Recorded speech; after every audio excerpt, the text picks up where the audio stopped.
آئی ساہیوال کی ایک مقامی عہدیدار نے پاکستان پوسٹ کی ایک خاتون افیسر کو ان کے دفتر میں تشدد کا نشانہ بنایا۔ جی ناظرین، افسوسناک خبر سے آپ کو آگاہ کر رہے ہیں۔ پی ٹی آئی ساہیوال کی ایک مقامی عہدیدار نے پاکستان پوسٹ کی ایک خاتون افیسر کو ان کے دفتر میں تشدد کا نشانہ بنایا۔ ایک شخص نوید اسلم نامی میرے کمرے میں داخل ہوا ہے اور اس نے آتے ہی بغیر کوئی بات کیے، بغیر کوئی اپنا گریوینس بتائے، بغیر کوئی مجھے مخاطب کیے،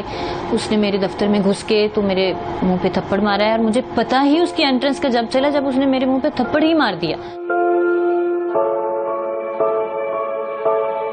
پھر اس کے بعد اس نے مجھے بازو سے پکڑا ہے، مجھے گھسیٹا ہے اور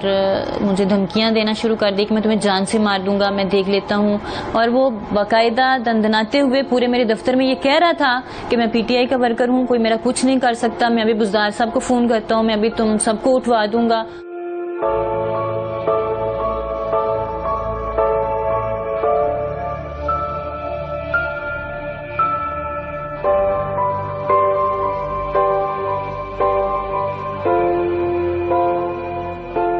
ایف آئی آر تو میری ہی مدعیت میں درج ہوئی ہے، لیکن میں وہاں پیٹتی رہی، میں روکتی رہی کہ مجھے مارنے کی کوشش کی ہے، اس نے یہ مجھے جان سے مارنے کی دھمکی دی ہے، اس کے پاس اسلحہ بھی تھا۔ لیکن ایف آئی آر میں وہ دفعات شامل کر دی گئیں کہ جو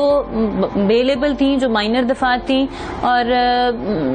ایک دن میں صرف جو ہے نا اس نے اپنی بیل کرا لی ہے، صرف اپنا پولیٹیکل انفلوئنس اس نے استعمال کیا ہے۔ ابھی چند دن پہلے یہ جو موٹر وے واقعہ پیش آیا، اس میں سارا پاکستان یہ کہہ رہا تھا خاتون کیوں، اور اسپیشلی سی سی پی او صاحب یہ کہہ رہے تھے کہ خاتون کیوں رات کو گھر سے نکلی، وہ کیوں کسی مرد کو لے کر نہیں گئی، اس نے کیوں سنسان راستہ اختیار کیا۔ تو میں اپنے آفس میں بیٹھی ہوں، اپنے چیمبر میں بیٹھی ہوں، 100 لوگوں کے درمیان میں بیٹھی ہوں،